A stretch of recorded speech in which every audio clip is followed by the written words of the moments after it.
Welcome to our Mary Greeley Primetime Alive program, Dementia Friends. I'm Vicki Newell with the Primetime Alive program here at Mary Greeley.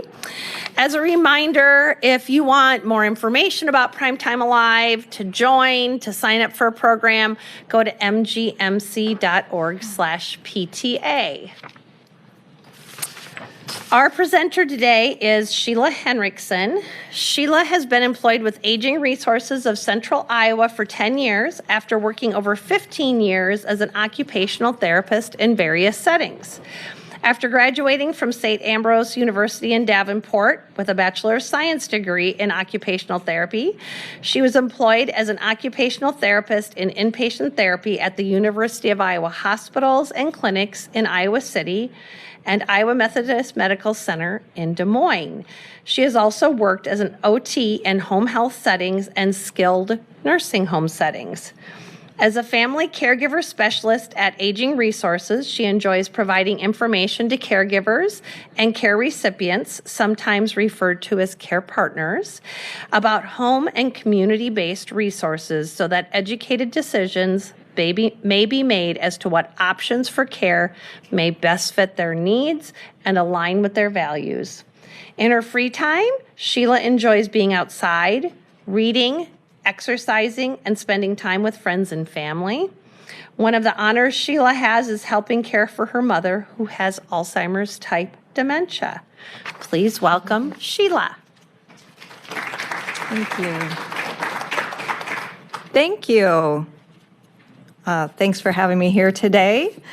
So today, after this session, you will all be a dementia friend. And you may be wondering what it means to be a dementia friend.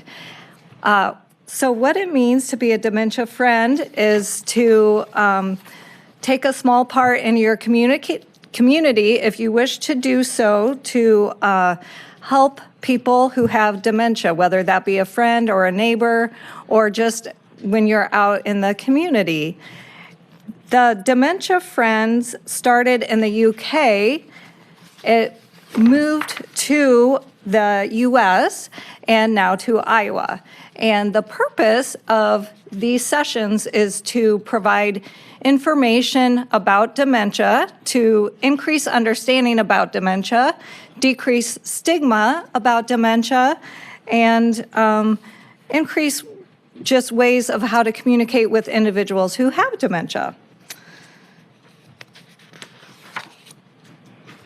So today's session, it will be a mix of videos, PowerPoint, and then at the end we will do some questions.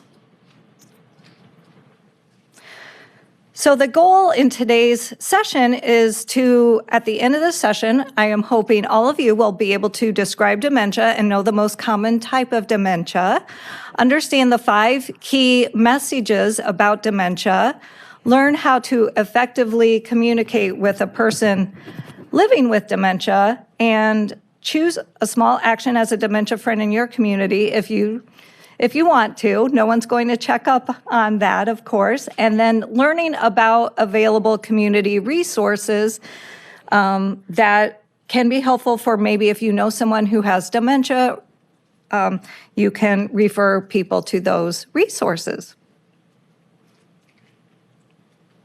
So now we will watch a video about kind of summarizing what it may mean to be a dementia friend, or it does give some examples. Dementia. Do you know what it means? Perhaps you associate dementia with old age, or maybe it's a term that frightens you. Dementia is not a specific illness. It's a term that describes a wide range of symptoms associated with a decline in memory and thinking skills. These symptoms can become severe enough to affect someone's ability to perform everyday activities. Alzheimer's is a brain disease that causes symptoms of dementia. It accounts for 60 to 80% of all dementia cases. In fact, an estimated 5.4 million Americans are living with Alzheimer's disease. By 2050, the number of people aged 65 and older living with Alzheimer's disease is expected to increase to 13.8 million. It's likely you know someone or will encounter someone living with dementia in your community. At the bank, the grocery store, or a restaurant. Although advancing age is the greatest risk factor for developing Alzheimer's, even those who are younger can exhibit symptoms. Dementia affects each person differently. In the early stages, it may be difficult to recognize someone living with the disease because he or she is still independent and can engage in meaningful conversation. Potential signs include difficulty communicating, getting lost, becoming frustrated, exhibiting confusion, repeating words and phrases, poor judgment, and unusual or inappropriate behavior. Research shows that stigma surrounding dementia can lead to isolation for both those living with the disease as well as their family members. That's why it's so important to better understand dementia and how to help individuals continue to play a role in their community. When encountering a person with dementia, consider these tips. Treat the person with dignity and respect. Avoid talking past the person as if he or she isn't there. Be patient and supportive. Let the person know you're listening and trying to understand. Avoid criticizing or correcting. Offer comfort and reassurance. If he or she is having trouble communicating, reassure the individual that it's okay and encourage the person to continue. Living with value and purpose in the community is a human right. Communities must consider ways to make services more accessible for people living with dementia, just as they have made services more accessible to people with physical disabilities. Every segment of the community and every individual has a unique opportunity to make a significant difference in the lives of people living with dementia. Hey, Mr. Fredrickson, it's Tuesday. Aren't you going to the store? Yeah. Come on, I'll walk with you.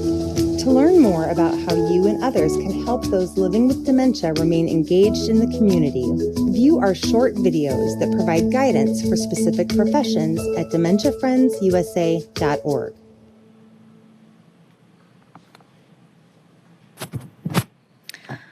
So I like the last example in the video, how the neighbor boy or young man is helping his neighbor who he's obviously familiar with, and he's just helping him go to the store because he knows his routine. So that's a perfect example of what it means to be a dementia friend.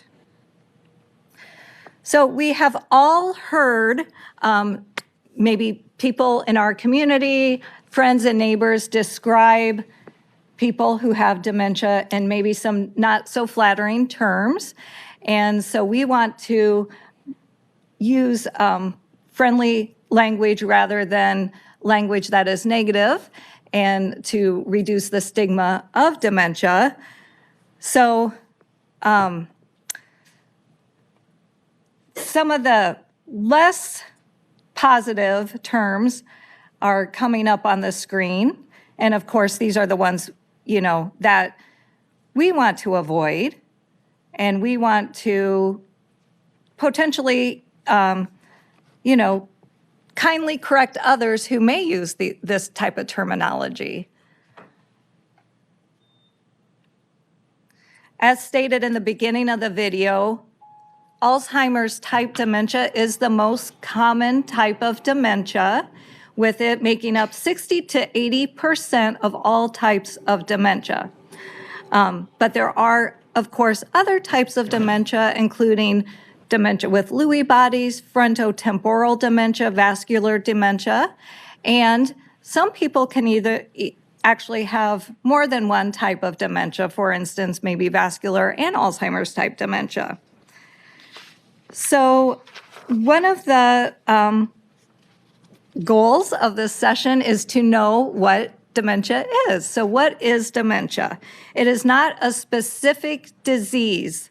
It's an overall term that describes a wide range of symptoms associated with a decline in memory and other thinking skills severe enough to affect your everyday activities or your everyday functioning. So that is the definition of dementia.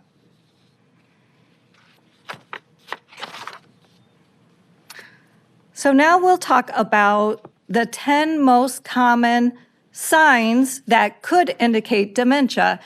And we all have, of course, changes as we age. You know, some people's hair goes gray. Some people lose their hair. Some people have more aches and pains, arthritis.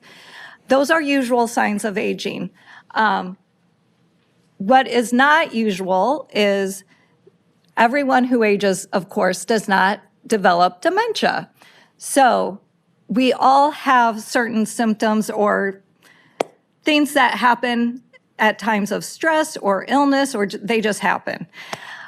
What we are looking for are patterns, or we want awareness of patterns that could indicate dementia. So we'll look at the usual aging versus signs of dementia. So the first usual, sign of dementia is memory loss. And that's one that everyone knows, right? That comes to mind when you think of someone who has dementia. That's the most prominent one that comes to mind for most people. So we all have lapses in memory at certain times. We forget people's names. You know, that's normal. When it becomes an issue is when it becomes a pattern of forgetting, for instance, that you have an appointment altogether and you keep forgetting appointments, even with memory aids, like writing them on the calendar. Or say you have a dentist appointment, and rather than showing up at the dentist's office, you go to your beautician. So that, of course, is not a normal sign of memory loss. The second sign is challenges in planning or problem solving. So one example of this is, I'll use the example of my mother in a lot of instances. She's 88 years of age, and she is living in assisted living, regular assisted living rather than at home. But when she started showing symptoms of dementia, she was a phenomenal cook, and she just really lost the ability to plan out meals, plan out what to buy at the grocery store. When I would visit, I would notice that there were a lot of duplicates of the same items in the pantry and spoiled food in the refrigerator. That was concerning. And then my dad, who had vision loss, so he just was not a safe cook and historically was not the cook in the family, he would say, well, we're having a lot of chicken breasts, which they bought individually from, the store, and were very easy for her to prepare. So that was a sign of ongoing difficulty planning. The third sign is difficulty completing familiar tasks at home, at work, or at leisure. So sometimes, you hear of people who are driving and they get lost actually when they're driving to familiar places. So again, an example with my mother was, and again, this was before she was diagnosed, is that he had vision loss. He could not drive due to the vision loss. She drove him to the barber. We're from a small town. There's 2 barber shops in town. She went to shopping while he was at the barber, and then when it was time to pick him up, he noticed, well, no one's picking me up. And he started becoming concerned about that. And she was at the other barber shop in town waiting for him. And so that was another prominent sign that something is off. And so that's, again, another sign is just ability to complete familiar tasks. The fourth sign is confusion with time or place.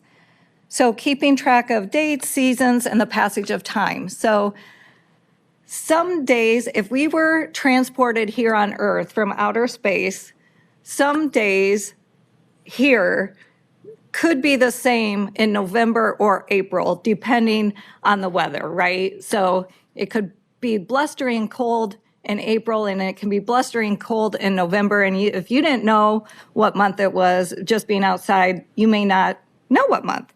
So not knowing, what, we all have to look at the calendar. I know I look at the calendar every day.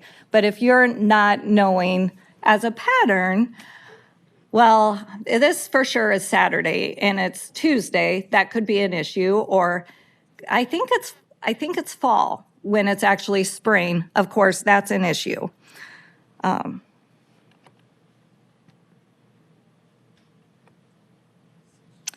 So the fifth sign that could indicate symptoms of dementia is difficulty with visual perception or depth perception, and this is a lesser known symptom that some people have.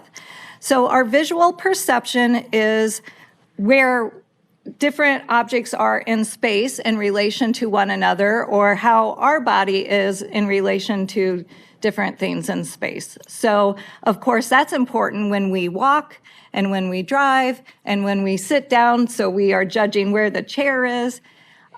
So if someone's having difficulty with visual perception or spatial relations, that can be a symptom of dementia. So one common thing with people who have dementia, for instance, this is very lovely carpet, but the pattern in the carpet can actually be very confusing for someone who has difficulty with visual perception. They may perceive the darker lines in the carpet as some kind of crack they shouldn't step on. And in fact, sometimes a tip we give people for maybe some people who have a tendency to wander, who have dementia, is, there's different things that work for different people. Some things work for some people and some may not work for others, but maybe putting a stop sign on the door. If that doesn't work, sometimes just putting a black rug right in front of the door, because the person thinks that's actually a hole and they shouldn't step in it. So again, dementia affects different people differently, but that could be one sign. So the next symptom that could be a concern if it's a pattern is difficulty in speaking or writing. So we all have difficulty at times with word finding. I know I do, especially when I'm tired or stressed. But if someone, for instance, has difficulty, repeatedly thinking of words for common objects like a watch, and they substitute a word they made up like a hand clock for a watch, that could be a concern if it's a pattern. If someone is having more difficulty following conversation or so forth, then that could be a symptom, of course. Or if they're having difficulty writing out a paragraph or even sentences, that could be a sign. So again, back to an example, my parents, my father couldn't see to write out checks. He would have my mom write out checks. His thinking was intact. But he had to really guide her on what to write because it was becoming difficult for her. And historically, that was not something that was difficult for her. So a seventh sign of dementia could be misplacing things and losing the ability to retrace steps. So we all misplace things, right? That's kind of the joke. Where are my keys? Where are my glasses? I think those are the two most common things people misplace. And that's normal. We normally are able to retrace our steps, whether it's a couple minutes later, maybe it's 2 hours later, maybe it's, 3 days later, but we are able to retrace our steps usually. But if it becomes a pattern, and especially putting things in unusual places, or some people may think, well, I lost that, so someone must have stolen it, that can be a symptom of dementia. So, for instance, if you lose your keys and then you find them in your refrigerator, that's concerning, right? Instead of just a coat pocket. Or if you're unloading your groceries and gosh, I know I bought ice cream. Where did I put that ice cream? Well, if it's in the pantry rather than the freezer, that's a concern. That would be a more atypical symptom.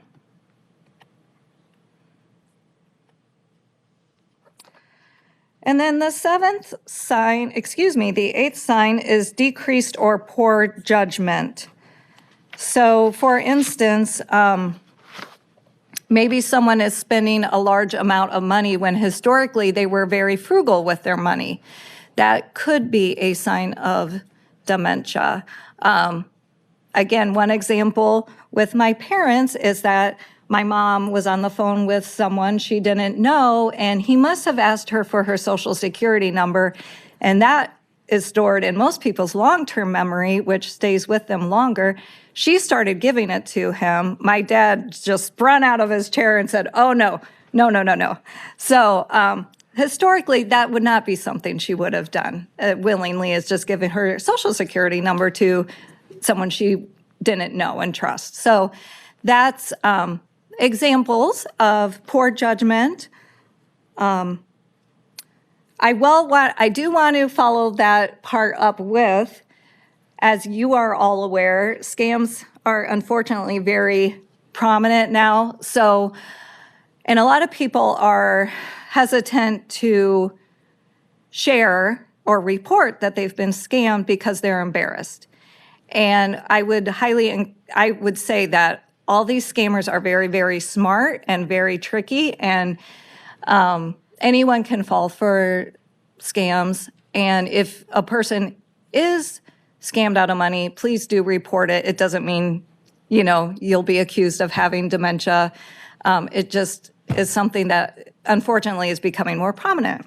So, Sheila, I also want to say quickly, I know the handouts don't have like these few slides in here. I don't know why they printed the way they did. You'll have to take a few more notes about each of these areas. Hopefully following that, they're all good, but I don't want you to think that you have a bad handout. It's just the way they all are. yeah. Yeah.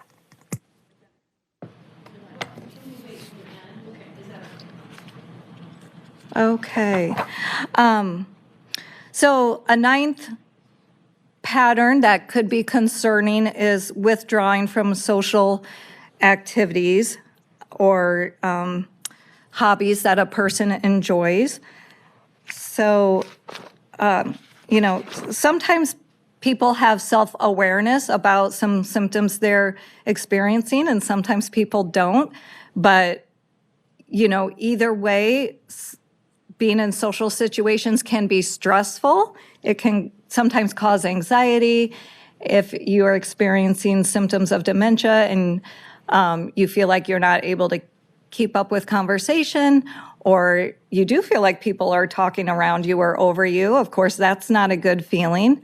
And then dementia can actually change how our brain processes senses. So I talked a little bit about how it can change how your brain processes vision. Sometimes it can change how you process hearing, how you process touch. So all of those things can become different and sometimes disturbing for some people. So a lot of extraneous noises, for instance, might be stressful for some people. And then the last sign that could be concerning is changes in mood or personality. And again, this may happen with some people who have dementia and not happen with others. We all have our days that we, are in bad moods, and that's normal. Again, we're looking for a pattern. So if someone is very happy-go-lucky, for instance, and they start just being more harsh with their words and using swear words when that's not something they ever would do historically, that could be a sign of dementia. Or they're just more anxious. Again, it's a pattern of different symptoms together. So that can be one sign of dementia.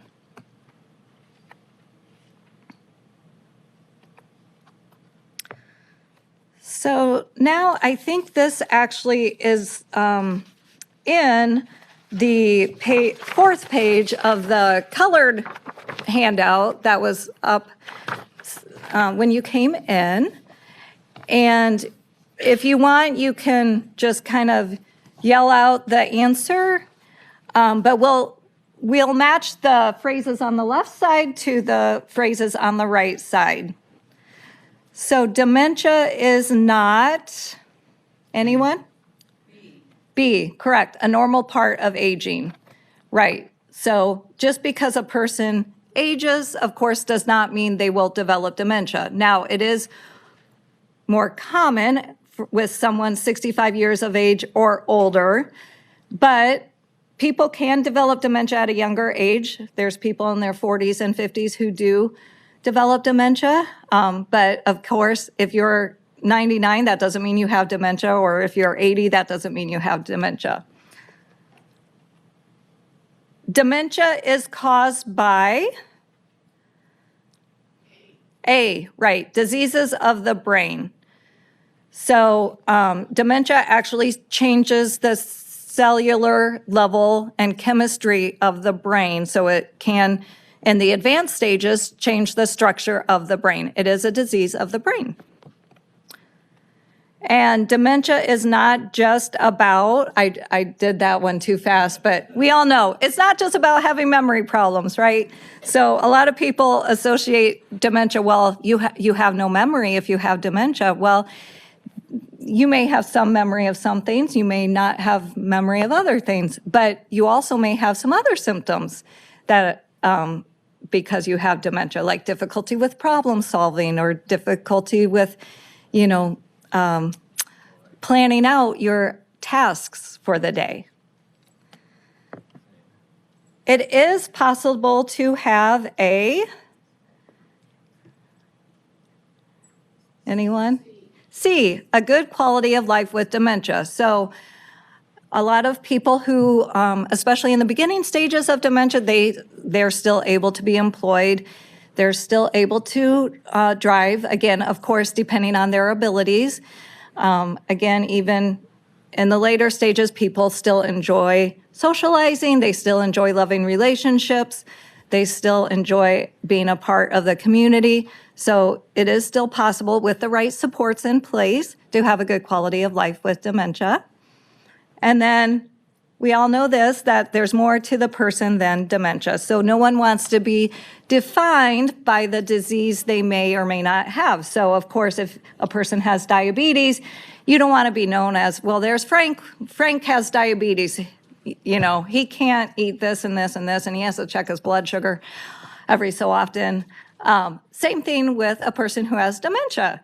You want to be known for your qualities, and your relationships and different things besides, okay, this is a person who has dementia. So.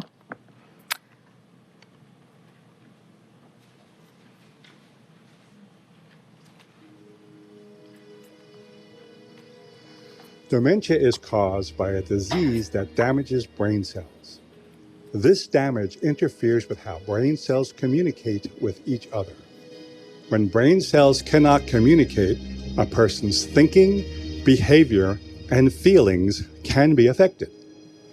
The brain has many different areas, and each one is responsible for different functions. For example, memory, judgment, and movement. When cells in an area of the brain are damaged, that area cannot function efficiently. Think of your brain as a set of bookcases. The books in one bookcase are memories, logic, procedures, and the knowledge you have acquired over a lifetime. Let's call this your logical brain.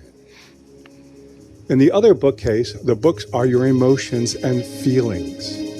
Love, happiness, sadness, anger, confidence, acceptance, rejection. Let's call this your emotional brain. In the early stages of dementia, the logical brain begins to lose some of the ability to remember things or people. The logical brain may no longer have the ability to remember names or dates or how to perform certain tasks.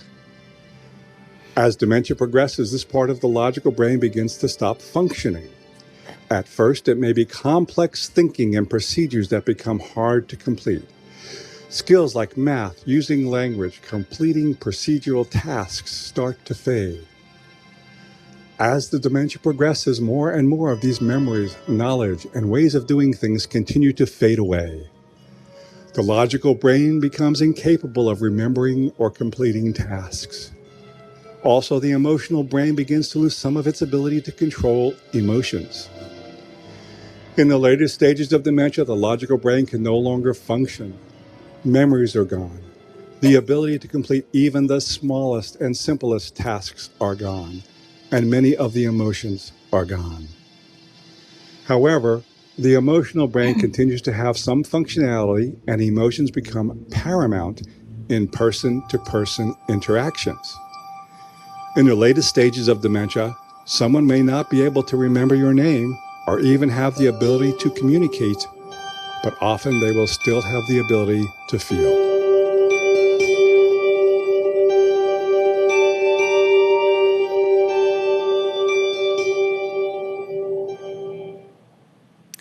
So that video was, of course, an analogy of a person's brain and how different skills are lost over time.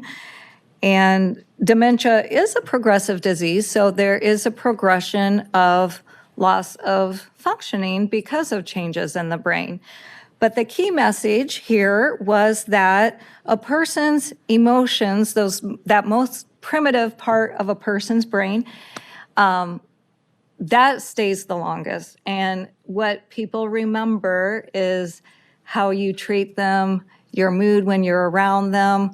That is just something that is with them all the time. So just a gentle reminder that when you are communicating with someone who has dementia or could have dementia, of course, sometimes a person may understand different aspects of communication due to their inability to understand that.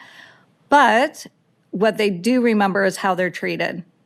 They remember, that's the important part. So just remembering that when you're with a person who has dementia. So this next slide is left side is a portrait of a healthy brain, and the right side portrays a brain with advanced Alzheimer's. And again, I want to emphasize that is with advanced Alzheimer's. So, and this is not shown to scare anyone. It's just to show that with advanced Alzheimer's or the advancement of another type of dementia, the structure of the brain does change. And so it is a good thing to remember that a person is not just being difficult, quote unquote, to be difficult. It's because what was there to help them do those tasks may no longer be there. It's not making the connection to complete those tasks. So for instance, sometimes one good example I hear is, maybe it's a spousal situation where one spouse is still working, not retired yet, and the other spouse may have dementia or what are the symptoms of dementia. And they may say, well, I left my spouse his lunch, I left my husband his lunch in the refrigerator, ready to be heated up, and he didn't heat it up. And I even left a note on the outside of the refrigerator for him to heat up the lunch. But if you think about all the steps that are really involved with heating up even a prepared lunch in a refrigerator, there are a lot of steps involved. You have to remember, okay, it's lunchtime. You have to remember to open up the refrigerator. Maybe there's a covering you need to take off. You have to find the microwave, know how to use the buttons on the microwave, be cognizant that the plate might be really hot when you take it out. So again, even with simple tasks as far as, okay, I'm putting on a shirt, that involves finding a shirt. It involves having the visual perceptual skills to know what arms go in what place, what direction the shirt is going, what shirt might be appropriate for the weather. So there's a lot of things involved that we just automatically do, but it's not automatic for someone who has a type of dementia that affects the structure of their brain. So,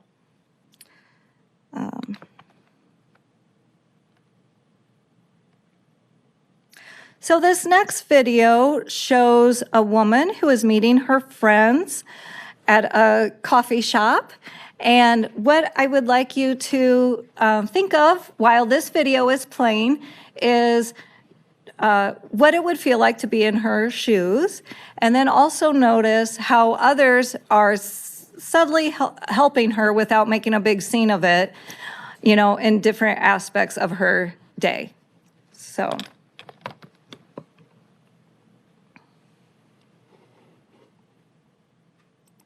I really enjoy getting out and about.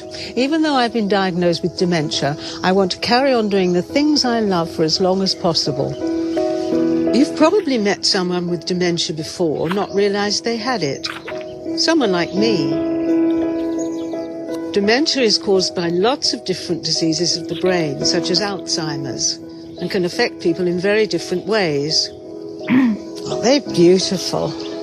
Yeah, it's lovely. I've always loved Tulips? Me too. tulips. Sometimes I forget the words for the simplest things. Other days I struggle to make simple decisions.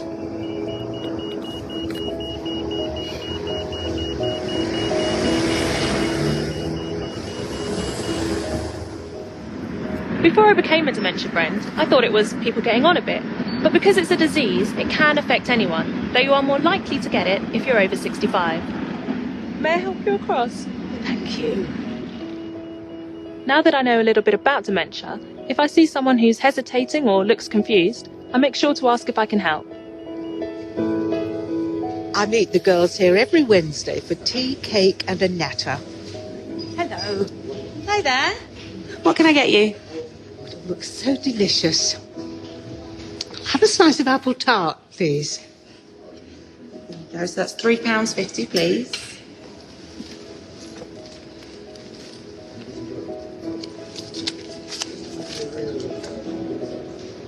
Well, that's £35. You've given me too much? Look, here's your 20, and here's your 10, and I'll just give you change for the 5. Just hang on a sec. It's £1.50 change for your 5. Thank you. It's all right. People with dementia may have trouble working out how much to pay, so I lend a hand by counting out their money with them.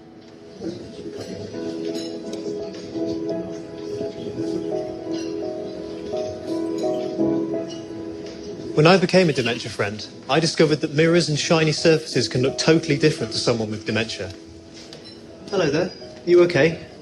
Can I help? Sorry, yes, I thought I saw someone I knew. I'm looking for my friends. Okay. Well, why don't I take your tray for you? I think your friends might be sitting over there. Yes, thank you.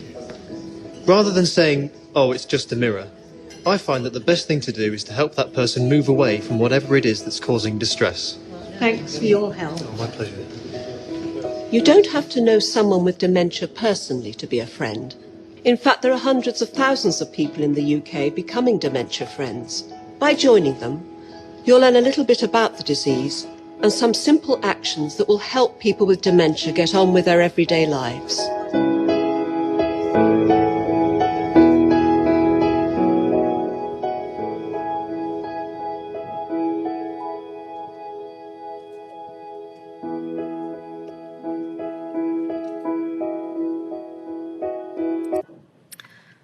So what are some of the things you noticed in the video that she had difficulty with and then that people jumped in and assisted her with?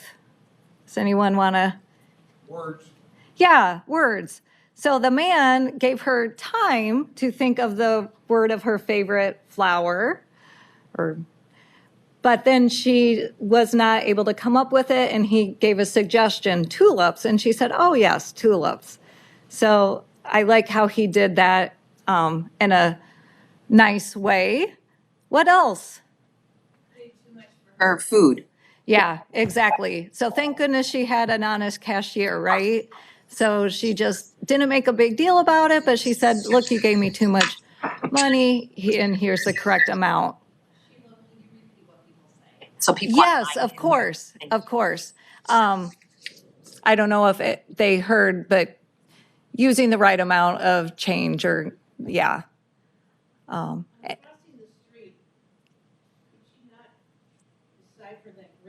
Go. Yeah, I think she wasn't sure on the timing of it, I believe, was my interpretation. So in crossing the street, the question was she not sure of green means go? And I think she wasn't sure, to be honest. And so the person nearby, there's not always a person available nearby, but I mean, a lot of times there is. So the person nearby helped out and helping her to know when to cross safely. And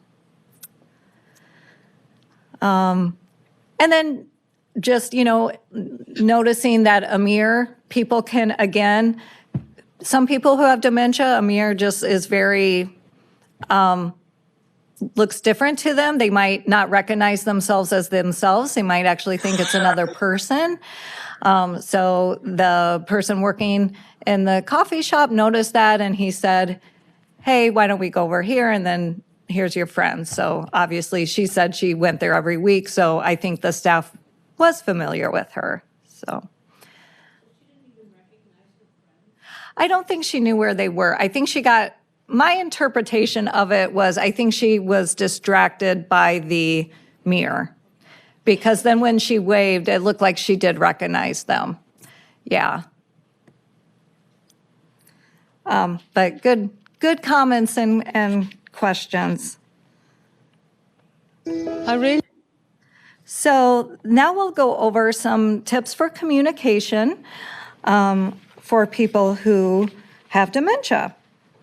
So obviously, connecting is one of the most important things in people's lives, the ability to connect with others, and knowing how to communicate with a person with dementia may be a little different than communicating with someone who does not have dementia. So the first one is just your golden rule, right? Treating everyone with dignity and respect the way you would want to be treated with dignity and respect. Avoid talking past the person. One thing I do commonly see, if there's a table of, for instance, 4 individuals and one person may have dementia, a lot of times those 3 individuals are just talking over that person who might have dementia. So just being cognizant to, include them in the conversation, making eye contact with them just as you would anyone else with you. The second is being aware of your feelings. So again, being aware of your tone of voice, your expression, just your general overall mood. Of course, in general, if you're really anxious, you might make someone else more anxious, so that just amplifies, right? If a person has dementia. So if they're not able to fully understand what you're portraying, at least they're able to understand you're a safe person to be around, so to speak. You're not angry at them or at a situation. Being patient and supportive. Sometimes it may take a while for them to communicate what they're trying to communicate. So just being patient with their abilities, giving them extra time, gesturing, if needed, connecting rather than correcting.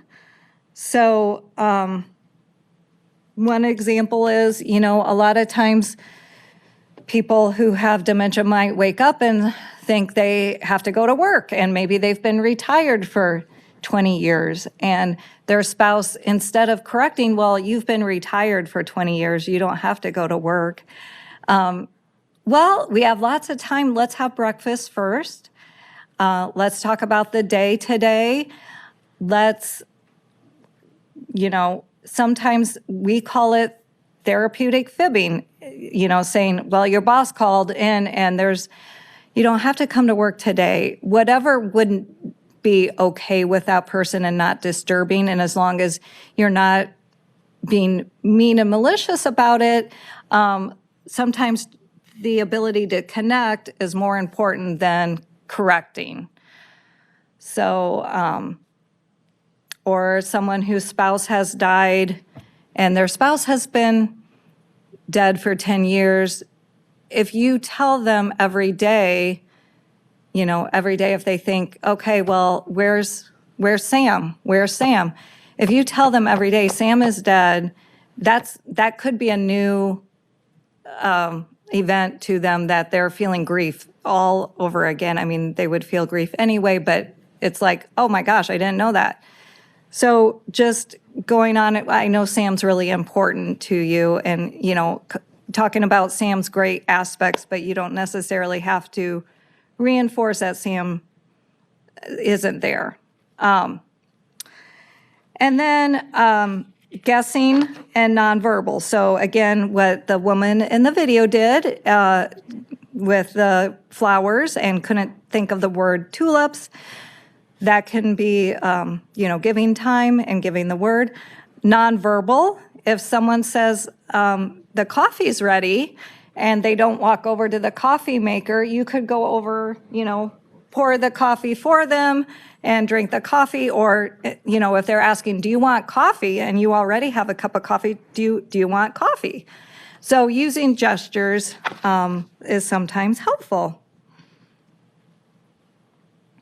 So this last video, we'll go over a few do's and don'ts in conversation. So again, just kind of reinforcing, instead of saying, you need to go through the checkout now, you can say, oh, come over here with me. The checkout's right over here, and guiding the person.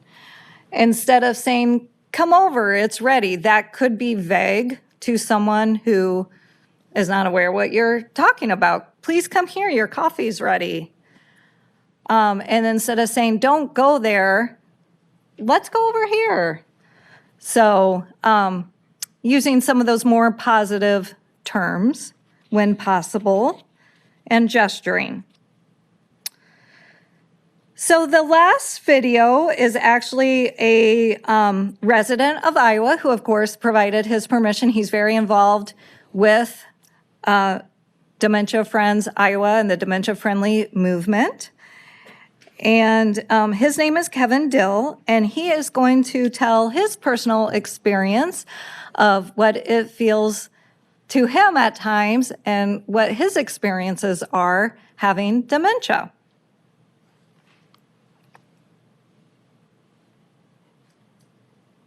So my name is Kevin Dill, and I am 55 years old, right? And I have dementia with Lewy bodies. And was everyone able to hear them? This video is a little harder to hear than the others because there is extraneous noises of a dog barking and birds. So what he said was, he's Kevin Dill, he's 55 years of age, and he has Lewy body type dementia. So he's a younger man with dementia. And I've asked him to turn up the volume. Okay, thank you. So why is it important for community members to be educated about dementia, is the question posed to Kevin.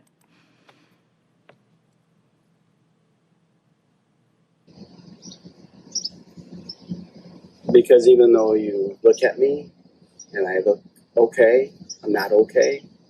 And when I'm out. I don't like to sit. I like to move and walk and go. You may see me and think, well, that guy's strange, or what's wrong with him, or do I go up and talk to him because he seems weird? I'm not weird. I'm actually a very nice, kind person.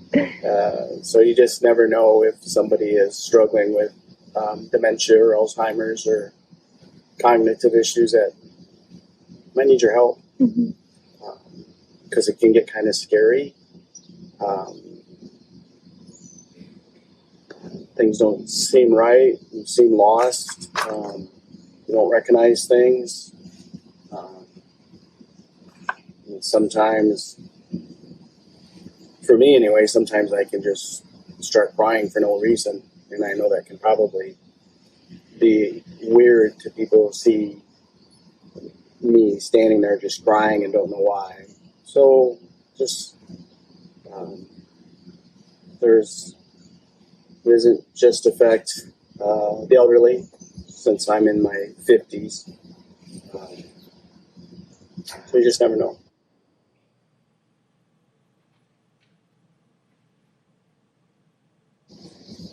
Just treat me like you always treated me. I'm still Kevin. I'm still the same guy. Still the same guy with the big heart, the kind man who cares more about your needs than my own needs. I'm still him. I just struggle at times.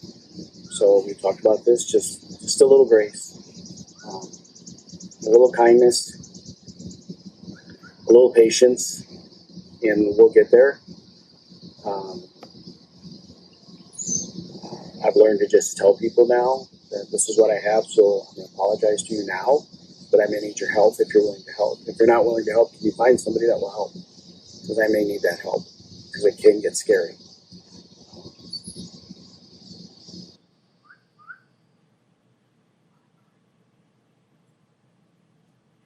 It's difficult. There's just too many people, too many choices. You really don't really understand food anymore. I don't always get the concept anymore. So I don't know what I'm supposed to get or what I'm supposed to eat. I know it probably drives my family crazy because they'll ask and I have no idea what to say. It's hard. It's weird. I just don't understand food anymore.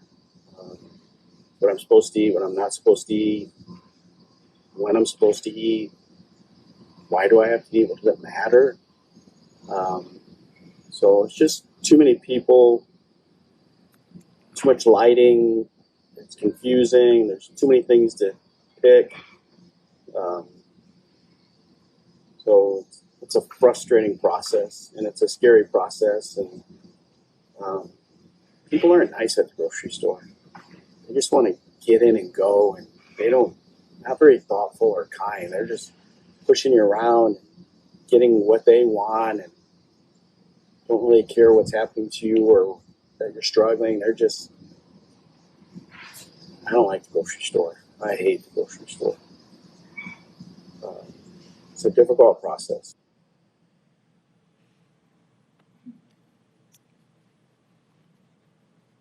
So I think that's an eye-opening video for a lot of people. He looks like a young and healthy man, right? And you may not know what a person is going through or dealing with. Of course, no one knows what others are dealing with, so what brain changes might be happening. So he gives some good insight in that video. So then we'll review the 5 key messages that dementia is not a normal part of aging. Dementia is caused by diseases of the brain. It's not just about having memory problems. It is possible to have a good quality of life with dementia, and there's more to the person than the dementia. And so just some ideas. Again, this is totally voluntary and no one is checking up on anyone if you're doing things or not doing things, but things you could do if you want to turn your understanding into action is, so I bet a lot of you know people who have dementia. Then I know with my parents, some of their friends did pull away a bit. And I don't think it was a matter of, being malicious or whatnot. I think some people just didn't know how to act around a person who has dementia. So just if you do happen to know someone you're already involved with who has dementia, just staying in touch with them. Maybe if there's a caregiver involved, you could say, hey, could I be with Sally for 2 hours while you have a chance to go to the store, get your hair done, or whatever the case may be. Be more patient in public settings. Of course, we don't know what brain changes people may or may not have. So again, just keeping that in mind. A lot of doctors are really wanting people to get cognitive baselines. So even if you're not experiencing any symptoms, this could be helpful in your physical a year from now, see if there's any changes, or even 5 years from now, are there any changes? 10 years from now, are there any changes? You have a baseline to start with. Or if a person is experiencing some of the more atypical symptoms, knowledge is power. So the reason for doing that could be to plan ahead for the future. What supports could you put into place when needed so that you can have a good quality of life? With my parents, they kind of helped each other out, right? My dad had vision loss, and he actually had Parkinson's disease as well. And then he got cancer. So he was her caregiver primarily. So then having a diagnosis was a way for the rest of the family and my father to plan ahead for what supports would be in place when we knew the cancer was terminal for him. So saying living with dementia instead of suffering with dementia. I will say everyone's situation is very, very, very different. I feel fortunate. My mom, I do think she still has a good quality of life.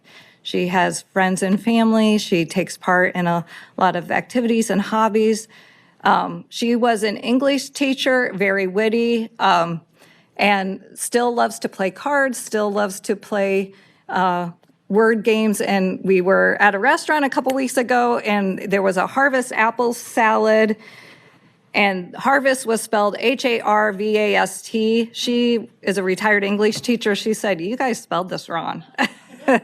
So we had a chuckle over that. But and then encouraging friends to become Dementia Friends. So Dementia Friends Iowa, in the colored handout, there is some information on Dementia Friendly Iowa. These sessions can be offered pretty much anywhere. I mean, it can be offered in places of worship, schools, libraries. So if you know of a place that might benefit from a presentation or a session, that can be done by contacting Dementia Friendly Iowa or your area agency on aging, which there were brochures up there, is Aging Resources of Central Iowa for Story County.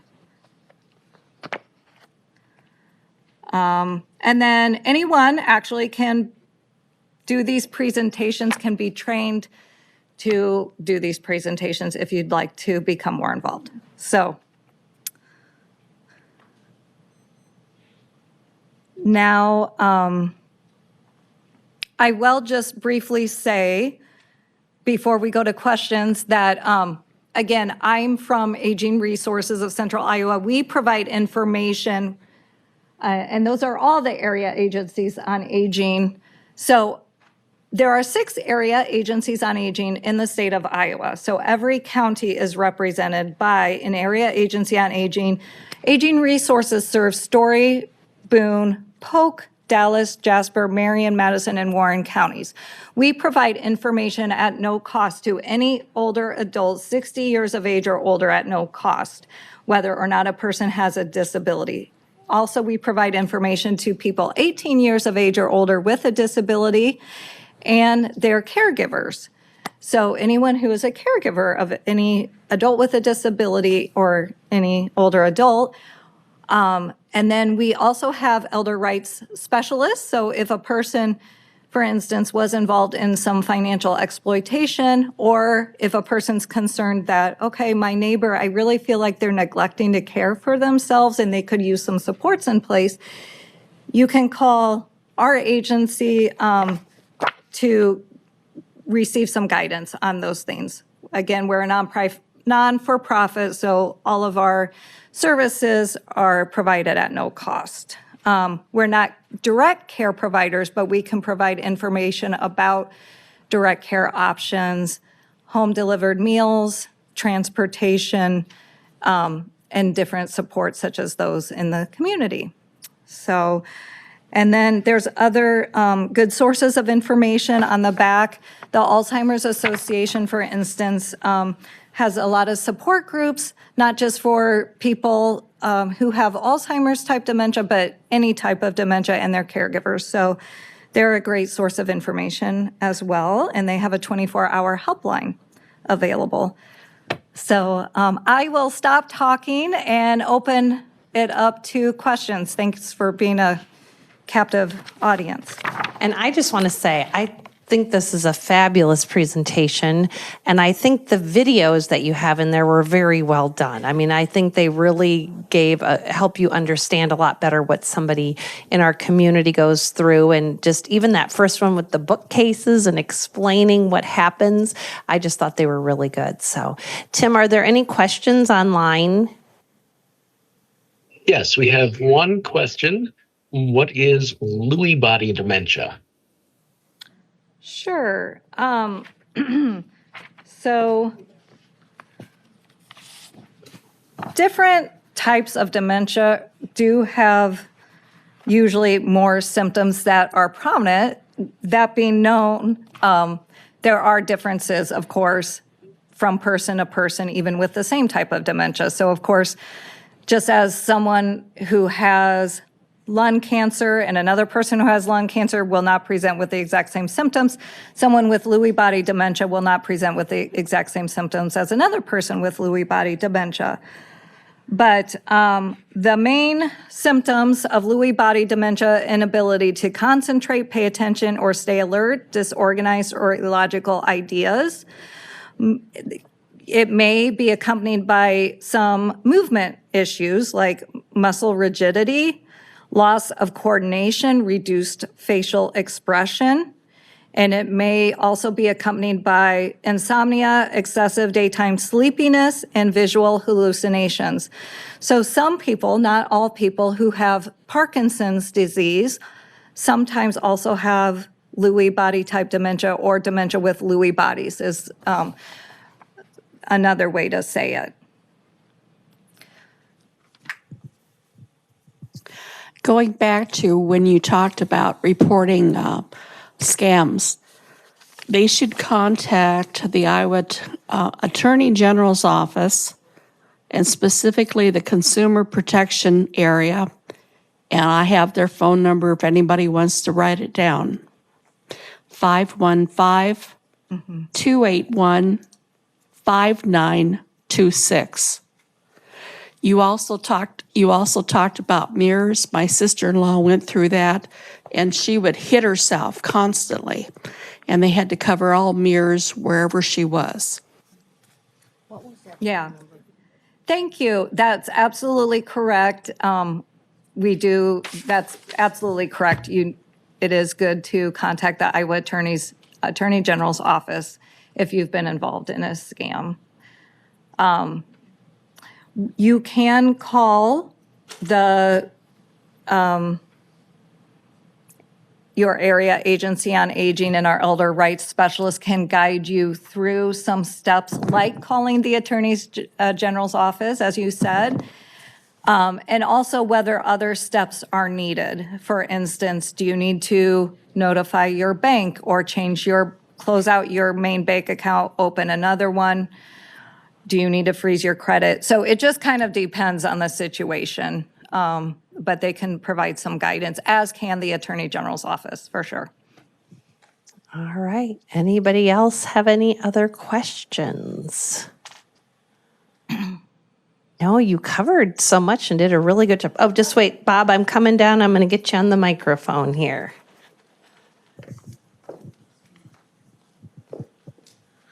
When does it,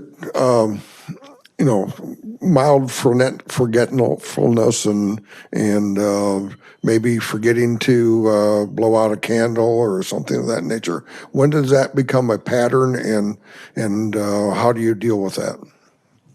Yeah, that's a really good question. One thing is if you feel like it's affecting your everyday life, if it's affecting your everyday activities or safety, that may be a concern. Occasional is occasional. Right. When does it become Yeah. consistent? Will you repeat what he was saying, asking? Of course, yeah, I'm sorry. The question, if I understood it correctly, Bob, was when should a person be concerned about normal lapses in memory, like maybe forgetting to blow out a candle, which can happen to anyone, versus what is a pattern that could be cause for concern? Sometimes keeping a journal is helpful if you feel like, okay, I do feel like I'm forgetting things more often. Again, getting a cognitive screening with your primary care doctor at your annual physical sometimes is a good idea. Usually primary care physicians just do the cognitive screening. And if they do have concerns after the cognitive screening, then they can maybe refer on to a specialist like a neurologist, neuropsychologist, or geriatrician. If you have people in your life who you trust and feel comfortable talking with, you can ask, hey, have you noticed anything that indicates I might have more than just regular lapses in memory? Have you noticed anything of concern? I will say parents and adult children, as you know, a lot of times have different ideas about what is okay and what is safe. So you want to make sure, of course, it's someone you trust, and it can be an adult child if you have a good relationship and you don't think they're going to jump the gun and say, okay, you're not safe, because most people, they can, stay in their home with adaptations and things if needed. And so, yeah, I guess that's kind of a long answer to your question. I don't know that there's a black and a white with it, right? Exactly. There's a lot of gray in between. And it's, if you're having concerns about yourself or somebody, then take that next step and talk. Exactly. Actually, the question is, if you see this pattern in friends and family, how do we deal with that? Yeah. So there's a good,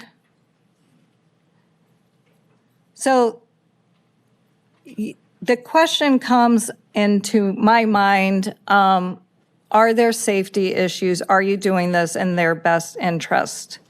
And a lot of times the answer is yes, right? So the Alzheimer's website has a good sheet of paper that you can, or it has a good document that says noticing memory issues in others or cognitive changes in others, and how to have a conversation about that. So that provides some good tips and tricks. But again, sometimes it's just having that conversation to begin with and saying, I'm concerned because, and giving concrete answers and knowing that it comes from a loving place out of their perhaps safety and well-being, rather than, a lot of people, understandably so, don't want to hear that. So, and a lot of times it's more than one conversation rather than one conversation. So tell me if you think this is true, because many years ago we had a presenter on speaking about dementia and talking about how can you tell the difference between normal. And what he said was, if you remember you forgot, you're okay. So you can't find your keys. I mean, you can't find your keys and all of a sudden you find them in a jacket that you hadn't worn forever and you go, oh my gosh, that's right. I remember now. I wore that coat last week. I haven't worn it forever. Yep, I put them in there. But if you put the ice cream in the pantry and you go in there and you're like, who did that? Who, kind of thing. Compared to going in and saying, oh my gosh, I was in a hurry. That's right. I remember grabbing that and setting it there. So I don't know if there is there anything. That's a really good statement. I think, like you said, Vicki, there is no black and white, and that's hard to say. But there are people in the earlier stages of dementia who were aware something is off, and they did seek that out. And then I think we all know people who maybe in some aspects they are aware there are changes, but they don't want to seek that out or delve into it. So yeah, it's a complicated issue, and it's definitely not an easy issue. So I can tell you, I know sometimes it's hard when it's your spouse or your parent, because maybe we don't take things as well from them. I also run our volunteer program. I have a lot of older adults. And I, over my 15 years of doing this, I've had a couple times where I've had to have a volunteer come in and just say, I'm a little concerned. This is what I'm seeing. Have you had anything else? And they, both times I've had to do it, they've said, you know what? My wife or husband or whatever has shared some concerns with me, but I didn't believe them. But now hearing it from another person, maybe, so sometimes if you are kind of that removed person and you see it and can share it in a nice, kind way out of concern, that may help that person. Right. Yes. Oh, let me get up there, Betty. Back to what you were just talking about on testings, they do the clock to put the figures in, and if they're way off, that's an important thing. Now I want to give you my personal story. My husband died 10 years ago, and almost a year later I was able to get his brain autopsied the first time. Jack's brain made worldwide history, having two diseases never found together before: the Lewy body dementia, Lyme disease, plus two other tick-borne diseases of relapsing fever and Bartonella, the cat scratch disease. And if that wasn't shocking enough, they found 24 parasitic nematode roundworms that had Lyme disease also. Now, I was promised they would write this up as a case study and get it published, but it didn't happen. And right now, his brain has been in New York City and New Orleans for the last 3 to 4 years. They're working on finally writing this up as a case study. And last week, I was notified it's going to Harvard. So his brain has now been to 9 different places from the time when I donated his body to the Des Moines University Osteopathic College. And if there are people here that have dementia running in their families, there's a wonderful organization, National Disease Research Interchange. And you work with them, and there are 2 16-page questionnaires to make out to see if you qualify for the program. And they are very specific in there what they're looking for. And that's how my husband's brain then got out to California to the Biobank Research Center, and then went to New York and so forth. But this has been a 9-year process. Wow. Thank you for sharing that. I appreciate that. Well, and what I was going to say, Betty bringing that up, is a lot of things that look like dementia may not be dementia. It can be depression, it can be medications. And so that's another reason why I know some of us get resistant, and we don't want to think that maybe we are having those issues or bringing up to our doctor. But the thing of it is, a lot of times it might be something else and something else that can be taken care of. So Absolutely. it's very important. Yeah, that reminded me of that as well. And we, as lay people, cannot diagnose other people. I mean, it might look like dementia to us, but again, yeah, depression, anxiety can look like dementia at times, vitamin deficiencies, medication changes, other illnesses. So, a lot of things are treatable, and it's good to get it checked out just so it can be treatable, or maybe you just need a medication adjustment or need to cut back on some of the prescription medication. We don't know. Right. So I'm not a doctor, maybe some of you are. I'm not, so I don't claim to, know what people's health issues are. Our guidance is always, a good first step is going to your primary care doctor. Any other questions here in the room? No, Tim, any other questions online? Oh, I'm sorry. No other online questions. Okay, no other online. We have one more here. Well, I had a friend in Illinois, actually, that was trying to find some in-home help and just some general help, and everything seemed to be so expensive. Is there anything that you know of that maybe is for someone who isn't ready to give up their whole farm to be taken care of? Yeah, so that's actually, again, an area agency on aging. Those exist throughout the U.S. So that's a good starting place for most people as far as what is available. Maybe they can't fit that into their budget. Home care, non-medical home care to help with, like your home instead or your senior helpers, those run on average about $35 an hour, usually with at least a 2 or 3 hour minimum visit. We talk with people about different community and home resources that could be accessed and fit into their budget, hopefully. So a lot of counties have public health providers that can provide some home care on a sliding fee scale according to a person's income. It is true that home care, if it's non-medical home care, and by non-medical, I mean not an RN nurse or physical therapy or occupational therapy or speech therapy, that can be covered by Medicare. But those other things like help with maybe transportation or personal care needs and housekeeping is not covered by Medicare. So that would be out of pocket or Medicaid. We do talk with people about Medicaid eligibility parameters financially. Some people are surprised if it is a spousal situation and one spouse needs care and the other doesn't, that the financial eligibility requirements are a lot different than if it is a single individual.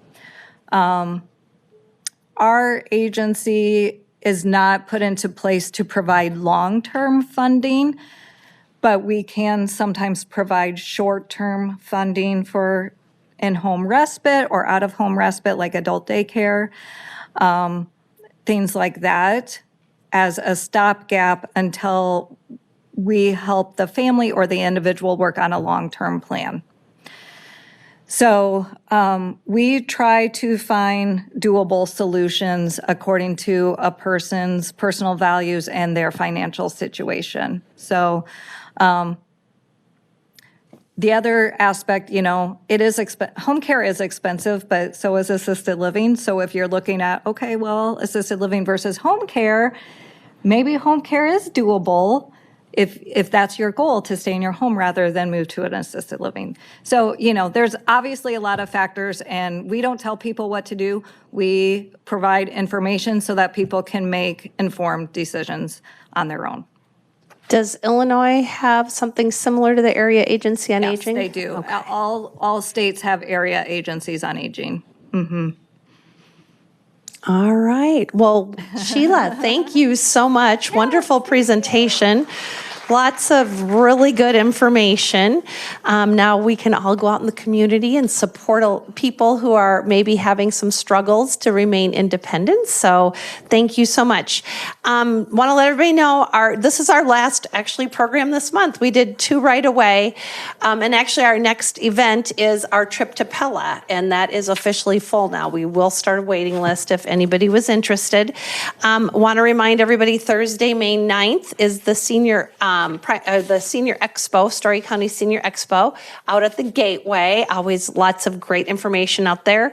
And then we have a program Wednesday, May 15th, actually out at McFarland Park. They've done some renovations and improvements out there. And so he's going to talk to us about the park and take us through and show us some of the great things going on out there. So thanks for joining us. Those of you here in person, please fill out your evaluations, give us ideas for other topics, presenters you'd like, and you can leave those on the table in the back.